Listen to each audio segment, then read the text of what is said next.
आपके इस सप्ताह के अतिथि हैं भारत के सुप्रसिद्ध फिल्मी सितारे दिलीप कुमार। बातचीत जिनसे विनोद पांडे ने की। दिलीप साहब, बीबीसी की हिंदी सर्विस की तरफ से आपका स्वागत है। नमस्ते। नमस्कार। 25 साल गुजर गए, एक अरसा, एक युग गुजर गया। आज इन लगता है बस ऐसे लगता है थोड़ा सा वक्त गुजरा, अभी अभी की बात है। जैसे आप कहते हैं कि एक युग बीत गया, जमाना बीत गया, ऐसा नहीं लगता मुझे। वो दिन नहीं है, लेकिन फिर भी सुबह होती है रोज, शाम होती है और वक्त का सिलसिला वैसे ही चलता है। मौसम बदलते हैं, बरसात आती है, फिर सर्दियां हो जाती हैं, फिर गर्मी पड़ती है। तो वक्त के बहाव में तो कोई फर्क नहीं है। सारी चीजें वैसी हैं, छोटे छोटे हालात वाकयात जो हैं वो बदलते रहते हैं। कि लड़कियों के लिए फिल्मों में आना सामाजिक रूप से एक बुरी बात समझी जाती थी। घर वाले अपने बच्चों को सिनेमा या थिएटर में काम करने की इजाजत नहीं देते। तो क्या आपको भी इस विरोध का सामना करना पड़ा था? हाँ, एक हद तक, लेकिन उस वक्त तक काफी अच्छे लोग आ चुके थे फिल्म में, काफी अच्छी इंस्टीट्यूशंस थी फिल्में बनाने की और बड़े माकूल किस्म के लोग थे। क्योंकि मुझे याद है उस जमाने में पृथ्वीराज जी थे, बड़ी यानी उनका एहतराम किया जाता था फिल्मों में। देवी करानी थी, उनका बड़ा एहतराम किया जाता था। और BN सरकार, बरवा, नितिन बाबू, ऐसे लोग थे। शांताराम जी थे जिनकी बड़ी इज्जत की जाती थी। तो एक किस्म का यानी सोशल प्रेजुडिस जिसको कहेंगे, वो उस जमाने में थी, एक हद तक अब भी है। उसका जहाँ तक मेरी अपनी जाती जिंदगी का ताल्लुक है, मुझे कोई खास उससे साबका ऐसा नहीं पड़ा। शुरू में जब आप फिल्मों में आए तो क्या ये इत्तेफाकन था या कि आप जानबूझकर योजना पूर्वक की फिल्मों में आए थे? की शूटिंग देखने गया था, उसने इत्तेफाक ऐसा हुआ कि उन लोगों से जिनसे मुझे मिलाया गया, उन्होंने ये समझा कि शायद मैं भी कुछ काम कर सकूं। मुझसे पूछा। जी हाँ। मैंने कहा नहीं, मुझे कुछ भी नहीं आता है। मैं पूछा कभी ड्रामे में काम किया? मैंने कहा नहीं। और मेरा बिल्कुल ये कयास नहीं था, बल्कि यकीन था कि मैं फिल्म की अदाकारी बिल्कुल भी नहीं कर सकूंगा और एकदम नाकाम हो जाऊंगा, ऐसा मुझे यकीन था। इन 20 सालों में आपने हर प्रकार की भूमिकाएं निभाई हैं। कहीं आप जोगन, जुगनू और देवदास के निराश प्रेमी बने हैं, तो कहीं शबनम, आजाद और कोहिनूर जैसे चित्रों में मस्त और हंसमुख नायक बने हैं। दाग जैसे चित्र में आप एक साधारण कारीगर और शराबी बने हैं, तो शहीद में एक राजनीतिक क्रांतिकारी या फिर पैगाम में एक ट्रेड यूनियन नेता। इन तरह तरह के कैरेक्टर्स को निभाने में किस प्रकार के कैरेक्टर को आपने सबसे ज्यादा चाहा है? हर किस्म की एक्टिंग अच्छी लगती है करते हुए। कॉमेडी करते हुए अच्छा लगता है, ट्रेजेडी करते हुए अच्छा लगता है, और गंवार का कैरेक्टर अच्छा लगता है, सोफिस्टिकेशन अच्छा लगता है, क्योंकि ये तजाद है इनमें।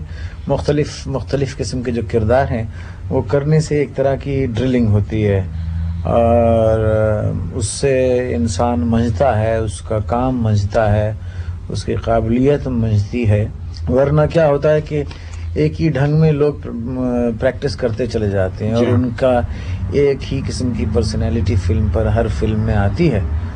और किरदार निगारी के लिहाज से या एक्टिंग के लिहाज से उसको समझते हैं कि वो आदमी महदूद हो गया, उसकी कोशिश भी महदूद हो गई। तो आप जब किसी कैरेक्टर को आप लेते होंगे, जो दिया जाता होगा आपको, तो आप क्या अप्रोच लेते हैं? आप उस कैरेक्टर को वो दूसरा कोई आदमी है ऐसे नहीं सोचते। जैसे आप अगर कोई फिल्म डायरेक्ट कर रहे हो या प्रोड्यूस कर रहे हो, तो आपके उस ड्रामे में 20 कैरेक्टर हैं। आप एक डायरेक्टर की हैसियत से या एक मुसन्निफ की हैसियत से वो 20 कैरेक्टरों के साथ आप डील कर रहे हैं। लेकिन अगर उनमें से मैं एक प्ले कर रहा हूँ या एक अदा कर रहा हूँ, तो मुझे उस एक कैरेक्टर से वाबस्तगी है।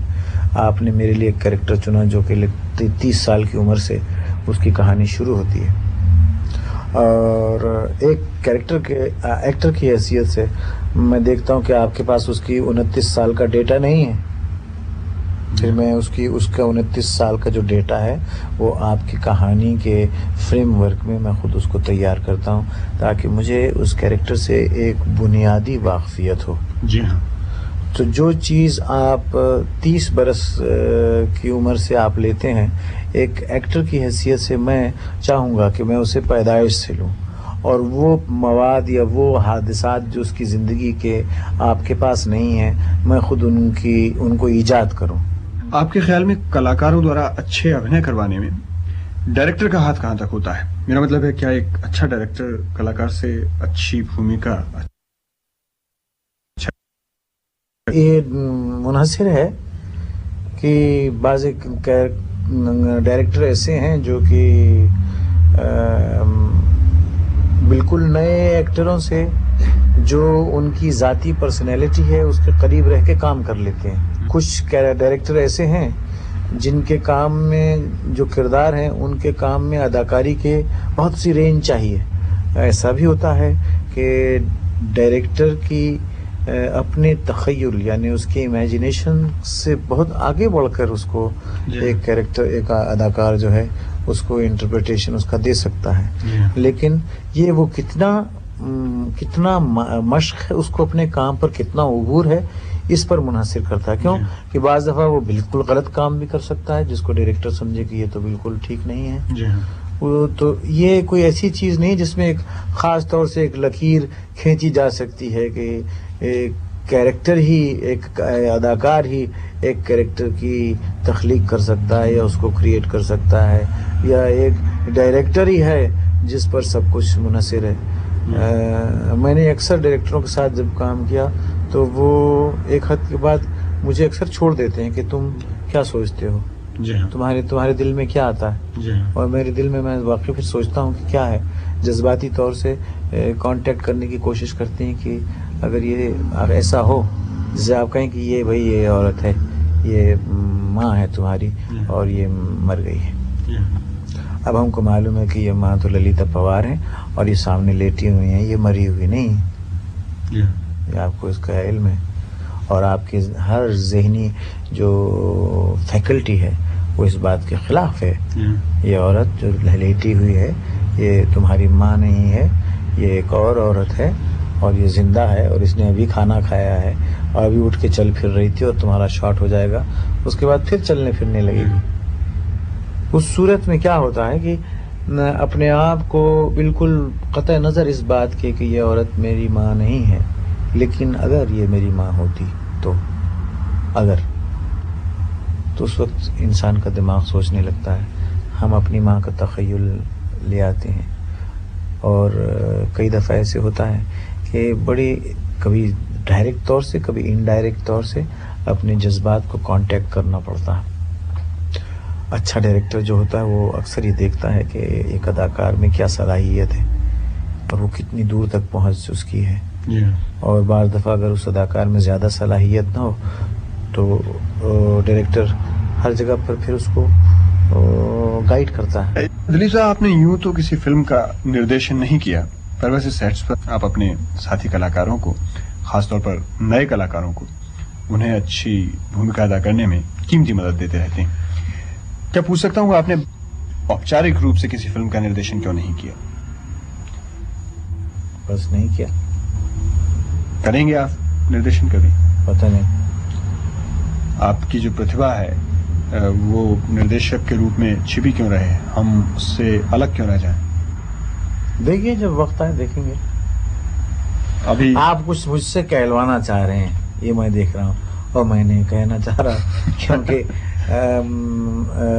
ये जो है निजी तौर से एक आर्टिस्ट की हैसियत से जब दूसरे आर्टिस्ट हमारे साथ काम करते हैं, कुछ मश्क वाले लोग होते हैं, कुछ बहुत माहिर होते हैं, कुछ माहिर नहीं होते हैं, कुछ काम अदाकारी जानते हैं लेकिन एक ढर्रे में पड़ के उनको ख़ास ढंग की एक्टिंग करने की आदत हो जाती है। तो हम लोग जब आपस में काम करते हैं तो बहुत सी चीज़ें हमवार करनी पड़ती हैं आर्टिस्टों को आपस में।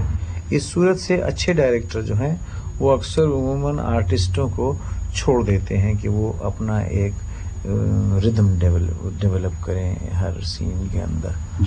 और इस हिसाब से कहेंगे डायरेक्शन, तो मैंने अक्सर दफ़ा अपने सीन्स जो हैं हम लोग बैठ के एडजस्ट करते हैं और आगे भी करते रहेंगे। फॉर्मली ये कहना कि इश्तिहार में नाम छप जाए कि ये फिल्म हमने डायरेक्ट की है या नहीं की है, अब जैसे गंगा जमुना है, बहुत सी फिल्म ऐसी थी, नितिन बाबू बहुत ज़ईफ उम्र के आदमी हैं, 64 बरस की उनकी उम्र है, वो कहाँ से रेल में चढ़ेंगे, घोड़ों में बैठेंगे, 1000 गाड़ी बैलगाड़ियाँ चलाएंगे। तो वो बहुत से फिल्म जो बहुत से सीन्स जो हैं मैंने खुद ही डायरेक्ट किए, वो खुद ही एडिट करने पड़ते हैं, राम और शाम में करने पड़े, आदमी में करने पड़े। तो इस तरह से ये एक मिला जुला काम रहता है। तो ये ज़रूरी नहीं है कि मैं कुछ आगे चल के ऐसा करूँ कि उसमें डायरेक्शन का नाम भी छपे। इसका मतलब ये नहीं है कि ये सारी पिक्चरें जो मैं जिनमें मैं काम करता हूँ ये मैं ही डायरेक्ट करता हूँ। दिलीप साहब, आपके प्रशंसकों के सामने आपकी एक इमेज बनी हुई है, एक बहुत बड़े नायक की, हीरो की इमेज। आप जो भी करते हैं, जो भी कहते हैं, सोचते हैं, उसमें आपके प्रशंसक पूरी दिलचस्पी लेते हैं। आप में और आपके प्रशंसकों में एक भावनात्मक संबंध है, एक खास तस्वीर जो आपकी उनके दिमाग में बनी हुई है, उसे वो बदलना नहीं चाहेंगे। आप इस बारे में क्या सोचते हैं? ज़ाती तौर से अगर आपसे मिलके कोई अच्छी राय कायम करे तो बड़ी खूबसूरत बात है, वरना ये हो सकता है कि आप अदाकारी बड़ी अच्छे करें, आप काम बड़ा अच्छा करें, बड़ी शोहरत हो, लेकिन ज़ाती तौर से आपका किरदार बड़ा मकरूह हो, तो ये तो बड़ी भद्दी बात हुई। इसमें तो सारी शोहरत आपकी समझिए कि कौड़ी काम की नहीं है। इंसान मेरे ख्याल से शोहरत के अलावा और ये जो एक किस्म का फिल्मी इमेज या इम्प्रेशन होता है, इसके अलावा उसमें कोशिश करनी चाहिए कि कोई ज़ाती खूबी या ज़ाती वस्फ हो, और वो मेरे ख्याल से सादगी से आता है। जी हाँ। एक दर्शक के लिए थोड़े बहुत पैसे देकर फिल्म दिखाना सिर्फ मनोरंजन भर नहीं है, उसे सिनेमा के जरिए से बहुत कुछ सीखने का मौका मिलता है। सिनेमा के उसके विचारों पर बहुत अधिक असर पड़ता है। उस बात को ध्यान में रखते हुए क्या आप बता सकते हैं कि क्या आपने अपने दर्शकों के प्रति आपकी कोई जिम्मेदारी है? कोशिश ये होनी चाहिए कि फिल्म अच्छा हो, फिल्म की कहानी बेहतर हो। बेहतर से मतलब मैं वो इंस्ट्रक्शनल फिल्म के खिलाफ हूँ जिसमें कि फिल्म मीडियम को लोग ये समझते हैं कि इसको ऐसा रेजिमेंट कर दिया जाए कि ये सब लोगों को वाज दे दिए जाएं और बता दिए जाएं ज़िंदगी की खूबसूरती के, ऊंचाई के रास्ते। नहीं, अच्छा फिल्म, मुनासिब फिल्म, उसमें अच्छे ख्यालात, अच्छी कॉन्फ्लिक्ट जो होगी तो उसका बजात खुद ही एक असर पड़ेगा।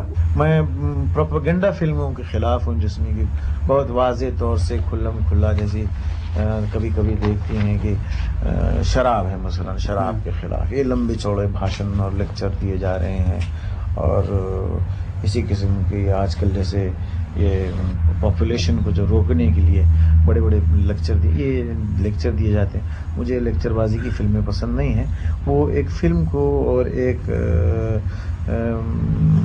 उसको एक मीडियम ऑफ प्रोपेगेंडा बन जाता है। दिलीप साहब, बहुत बहुत धन्यवाद। नमस्कार। आदाब।